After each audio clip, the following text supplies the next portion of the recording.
लोभ क्या है? कैसे इसने सारी सृष्टि को गुलामी,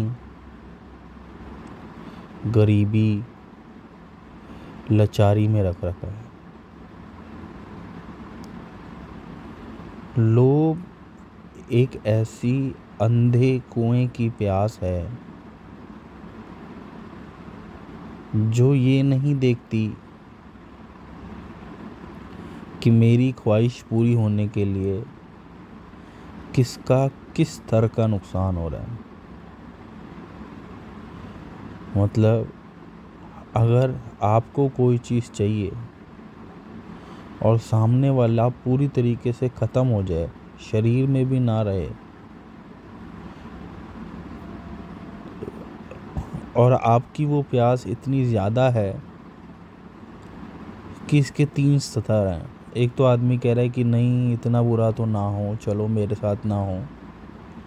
एक आदमी कह रहा है कि बुरा हो तो हो पर मुझे ये चीज़ चाहिए। और तीसरा स्तर है कि आदमी इंटेंशनली उस चीज़ को पूरा करने के लिए सामने वाले का शरीर छूट जाए ये भी चाह रहा है। पहले समझना, पहले उसकी चाह का स्तर इतना है कि वो कहे कि नहीं देखो इतना बुरा तो ना हो उसके साथ। जैसे आप पॉलिटिक्स में आगे बढ़ना चाहते हो, आपने कहा कि मैं यहाँ से विधायक कब बनूँगा या मैं यहाँ से सांसद कब बनूँगा, तो आपके मन में आया जब ये करंट सांसद मर जाए। आपको नहीं यार अगले के बाल बच्चे हैं, मरे तो ना, चलो बीमार ही पड़ जाए, ठीक है। ये पहली स्टेज। दूसरी स्टेज है कि आप कहो मरे तो मरे, दुनिया ने मरना है, ठीक है। तीसरी स्टेज है कि आप चाहो कि ये मरे, समझ रहे हो। अब यानी लोभ एक ऐसा अंधा कुआं है जो आपके प्रारब्ध और आपकी एनर्जीज को चूस जाता है। इसी का ही एक दूसरा ट्रैप है गिनती करना, कैलकुलेशन। और एक और चीज़ है इसकी, दूसरों पर निर्भर होना, ठीक है। दूसरों पर आस लगाना, आस, सही शब्द आस होगा। ये भी बहुत ज़्यादा आपकी एनर्जी को कंज्यूम करते हैं। कोई भी चीज़ करनी हो, क्या प्रॉफिट आएगा, उस प्रॉफिट से मैं क्या करूँगा, ठीक है। ये जो कैलकुलेशन में ऊर्जा है ना, ये आपके उस नेचर को, जो ओमनी प्रेजेंट ऊर्जा है, जो एक्चुअली में काम करती है उससे आपको विमुख यानी सेपरेट कर देता है। आप जो ओमनी प्रेजेंट इनफाइनाइट नेचर के हैं और उस नेचर, उस इंटेलिजेंस से चीज़ों को इस धरती पे लाते हैं, अपनी फिज़िकल लाइफ में लाते हैं, उससे आपको बिल्कुल डिटैच करके आपको एक लूप में फंसा देता है कैलकुलेशन के। और उस एक सराउंडिंग के अंदर इतना ज़्यादा चाहता है कि पहले तो आपको बाउंड्री में डाला और फिर बाउंड्री की जो एनर्जी है वो भी इमेजिनेशन और एक्सेसिव ग्रीड के साथ उसको खींचता रहता है और आपको इतनी लो एनर्जी में ला के दे देता है कि आप जीवन में कुछ कर नहीं पाते। दूसरा इसका तरीका है दूसरों पर निर्भर होना, दूसरों पर बहुत ज़्यादा एक्सपेक्टेशंस रखना। ये जो एक्सपेक्टेशंस हैं, ये रखने का सबसे बुरी कमी क्या है कि इस दुनिया में कोई भी इनफाइनाइट तो है नहीं। आप एक फाइनाइट से इनफाइनाइट या ओवर एक्सपेक्टेशन रख लेते हो या एक्सपेक्टेशंस ही रख लेते हो। उस एक्सपेक्टेशन के ट्रैप में आप ऐसे फंस जाते हो कि आप जीवन भर ये सोचते रहते हो ये एक्सपेक्टेशन पूरी करेगा, ये करेगा। वो भार इतना बढ़ता जाता है कि एक एक्सपेक्टेशन भी अगर पूरी नहीं होती तो आप अपनी लाइफ भी पॉइजनस करते हो, अपना और उसका रिश्ता भी पॉइजनस करते हो, और उसकी लाइफ को भी पॉइजनस करते हो। अभी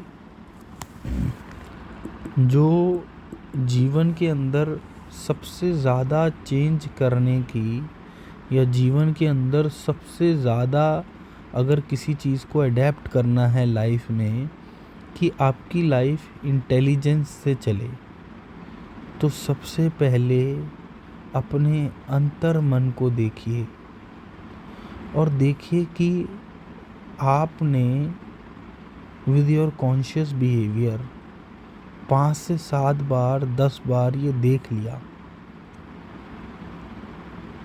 कि आप ये काम करते हो, आप किसी भी काम में काउंटिंग लाते हो, आप किसी भी काम में एक्सपेक्टेशंस लाते हो, आप किसी भी काम में होप लाते हो, आप किसी भी रिश्ते में एक्सपेक्टेशंस लाते हो, वो चीज़ खराब हो जाती है। बड़ी होशपूर्वक सुनना।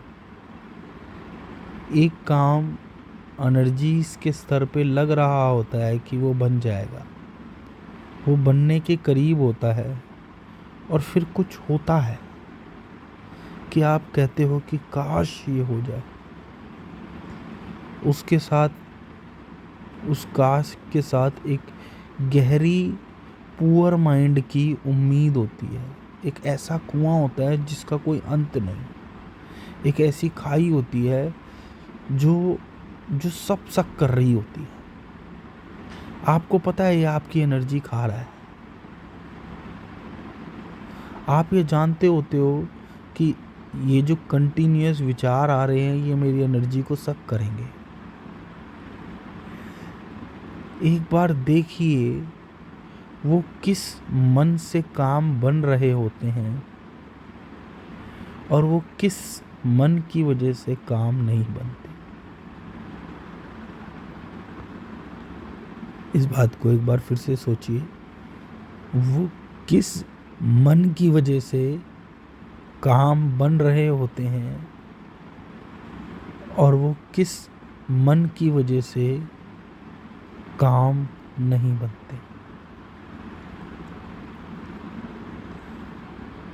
आपके अपर माइंड की वजह से काम बन रहे होते हैं। उस माइंड के लिए श्री कृष्ण ने कहा है कि कर्म कर और फल की इच्छा मत रख। और आपका एक इनकम्प्लीट माइंड, एक पुअर माइंड की वजह से आपके अंदर डिज़ायर की जगह ग्रीड आती है।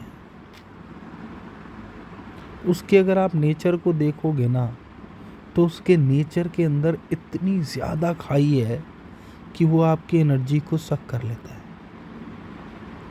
सबसे पहले वो आपको बाउंड्री में बांधता है कि ये काम बन जाएगा तो महीने के कितने पैसे चाहिए। सबसे पहले उसने आपको बाउंड्री में बांध लिया। अगर वो बाउंड्री में ना बांध पाता तो फर्स्ट माइंड चल रहा होता। जैसे ही आप बाउंड्री में बंधे, वैसे ही लिमिटेड माइंड की घेराबंदी स्टार्ट हो गई। दूसरा सवाल वो पूछता है क्या क्या करेगा। ये कौन सा मन जवाब दे रहा है जिस मन के लिए वो बहुत बड़ी चीज़ है। ये बहुत बड़ी चीज़ है तभी तो मन इतनी प्लानिंग कर रहा है। आप सोचो, जो आपकी लाइफ में नॉर्मल चीज़ है उसके लिए आप प्लानिंग क्यों करोगे। तो जो प्लानिंग कर रहा है वो फील करा रहा है कि ये बड़ा है, ये बड़ा है, ये बड़ा है, यानी मैं इसके लायक नहीं हूँ, मैं इसके लायक नहीं हूँ, मैं इसके लायक नहीं हूँ।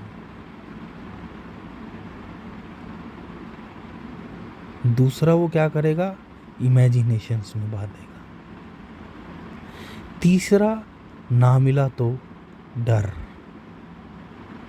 डर, ये जो डर है ये आपसे वो काम भी करवा देगा जो एथिकली राइट ना हो। अब आप मैल प्रैक्टिस करने लगोगे। अब आपके पास, क्योंकि इनफाइनाइट एक्सेस तो उसने ख़त्म कर दिया, इनफाइनाइट एक्सेस है नहीं, इमेजिनेशंस ने रही सही ऊर्जा खा ली। अब आप मैल प्रैक्टिस में आ जाओगे। अब आप इमेजिनेशन करोगे ये बर्बाद हो जाए, ये मर जाए, ये कट जाए, बुरा। आप समझ रहे हो? क्योंकि ये सब ऊर्जा का स्तर है। जब आपकी ऊर्जा बहुत हाई होती है तब आप प्रेम बांटते हो। अब आपको एक चीज़ चाहिए और ऊर्जा कम है, इस वजह से अब आदमी लो फ्रीक्वेंसी की, यानी कटना, मरना, ये सब चीज़ें। और आप देखो कि ताकि आप इस एनर्जी में रहो, आज की डेट में मूवीज़ जैसे एनिमल मूवी के अंदर ये कितना दिखा रखा है, KGF, ऐसी पता नहीं कितनी कितनी मूवीज़ आ रही हैं और सुपर हिट जा रही हैं। यानी ग्रीड का स्तर आम आदमी के अंदर इतना बढ़ गया है,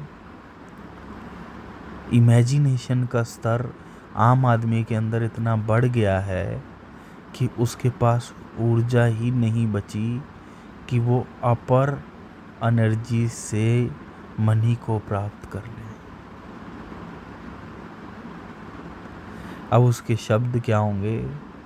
ये दुनिया सारी कमीनी है भाई, यहाँ कमीनों का ही राज है। हो सकता है उसे कुछ मिल जाए, पर वो ऐसे मिलेगा कि कर्म बंद बहुत ज़्यादा बढ़ जाएंगे। और वो जो पैसा है वो दुख, depression, loneliness, uncertainty, fear, excitement, hurry, worry, सबको साथ खींच लेगा। यहीं ठहर जाइए। मैं फिर कहता हूँ, यहीं ठहर जाइए और अपने पुअर माइंड को देख लीजिए, होश पूर्वक देख लीजिए और देखिए उसके ट्रैप को कि वो कहाँ फंसाना चालू करता है। जब आप कोई काम कर रहे हैं, कोई कर्म कर रहे हैं, तो वो कौन सा मन है जो फल की इच्छा में फंसा रहा है? और फल की इच्छा की शुरुआत कहाँ से हुई? और उस इच्छा ने लिमिट्स कहाँ से बांधी? और उस लिमिट्स में क्या क्या करोगे ये किसने बताया? किसने बताया कि कितना मज़ा आने वाला है? किसने आपकी औकात डिफाइन करी? किसने इमेजिनेशन कर करके उस ऊर्जा को ख़त्म करा? और फिर किसने निचले स्तर की ऊर्जा से काम कराना स्टार्ट करा? कौन लेके आया लव से हेट में? आपके डिजायर्स, आपकी इमेजिनेशंस।